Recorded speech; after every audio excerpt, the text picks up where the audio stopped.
Some of you have now heard me speak about Rabbi Dr. Nathan Lopez Cardoza a few times this past year. Rabbi Cardoza is an Orthodox rabbi who has upset many in the Orthodox world with his progressive theology. He believes without a doubt in a Torah that was given by God through Moses at Mount Sinai. But he argues that God could only give Moses a Torah that a people at that time would allow themselves to receive. He teaches that the Torah is human-centered, but its aspirations are our glimpse into God's truth. He calls the Torah a divine compromise between God's ideal world and the realities of the world in which it was given. It is therefore flawed, he continues, in the sense that it must sometimes allow or introduce laws that are far from ideal, but were the best possible option at the time they were revealed to the Jewish people. One example Cardoza gives is sacrifice. In an ideal world, animal sacrifice would have been prohibited by the Torah. But at that time, people could not possibly imagine a world without sacrificial worship. We saw with the golden calf that giving up idolatry was hard enough. So the Torah allowed for sacrifice, but tried to make it more humane, centralizing the practice to only the priests who knew the proper methods, leading to a time in which the practice would be abolished altogether. According to Cardoza's understanding, the Torah had to allow for the realities of the time and the context of the era in which the Torah was given, and then attempt to gradually move humanity closer to that divine ideal. Sometimes that meant prohibiting things the other nations were doing, and other times it meant allowing for them, but trying to do them in a way that moved us closer to that divine ideal. I know that everyone in our community understands the potential consequences of different levels of exposure to the virus that causes COVID-19. We have been extremely fortunate that things have not been bad in our neck of the woods. But we also know that that could change quickly. We may perceive our own personal risk differently, but we all have seen the atrocities that can happen when a community is overridden by it. We mourn the 110,000 American lives and almost 400,000 lives that have been lost worldwide. I know that everyone in our community also understands the economic consequences that have already occurred and the potential economic consequences that could lie ahead.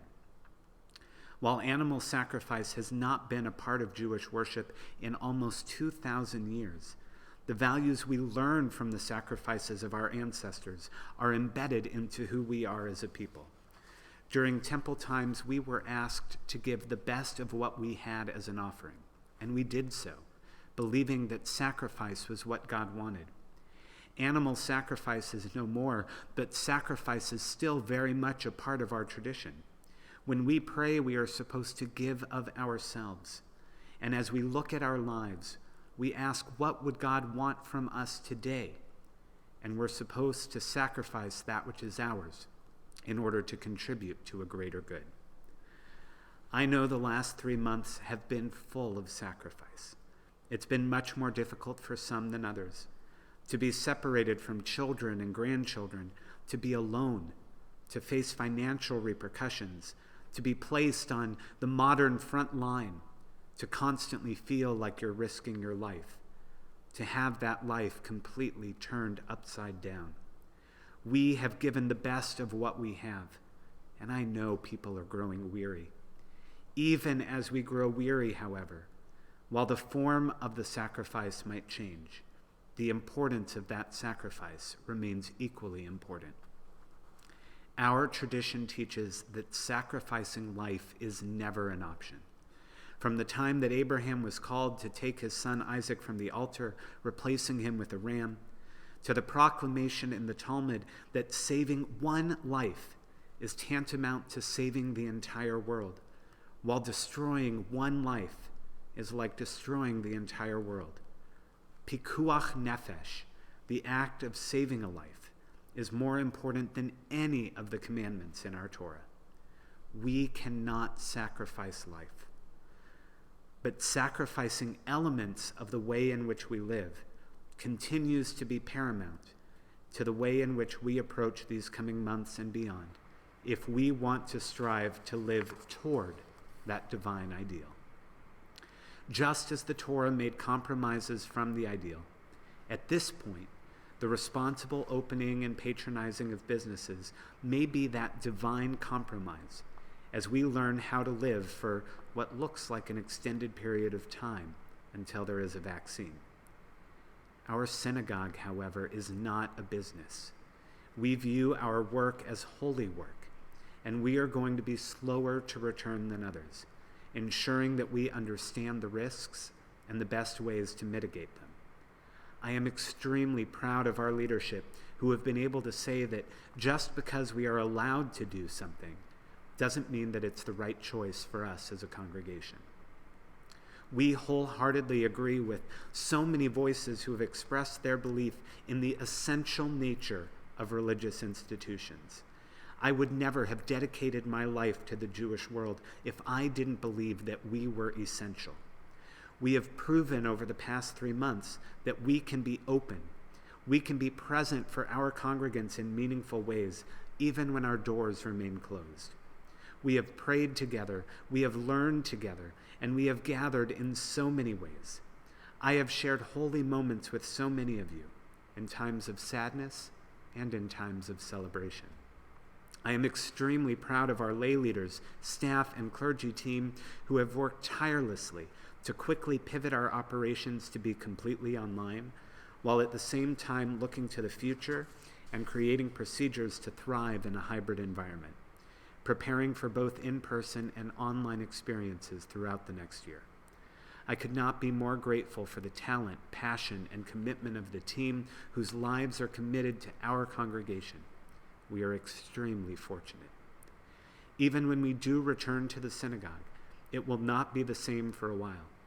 For us to ensure the safety of our congregational family, a return to the synagogue will continue to come with tremendous sacrifice, as we will continue to err on the side of caution. Our Amy Gail Buckman Preschool has provided an extraordinary model for how we can make sacrifices but move forward in gathering together. We will use technology and other creative ways to ensure a sense of community as we maintain our place as a house of worship, a house of study, and a house of gathering for every member of our Shaarei Tzedek family. When we gather together for the High Holy Days, and I do believe that it will very much be gathering together, even from our own homes, it will be strange. But that sacrifice will be a small one when we eventually look back at this time. And I promise that we will have a multitude of opportunities to make these High Holy Days extremely special in each of your individual homes and for us as a greater community. The sacrifices we make in our congregational life over the next year are an expression of our desire to strive for that divine ideal, to ask, what would God want of us today? As we move forward from this moment, I pray that each of us strives to live that divine ideal. Whatever we have to do outside our homes and whatever we choose to do outside our homes, I pray that we all recognize the responsibilities that come with each of our realities. As we travel together through this moment of compromise, may we always listen for the voice of God in each of us, and may the sacrifices we each make lead us ever closer to a world of blessing, of health, and of peace.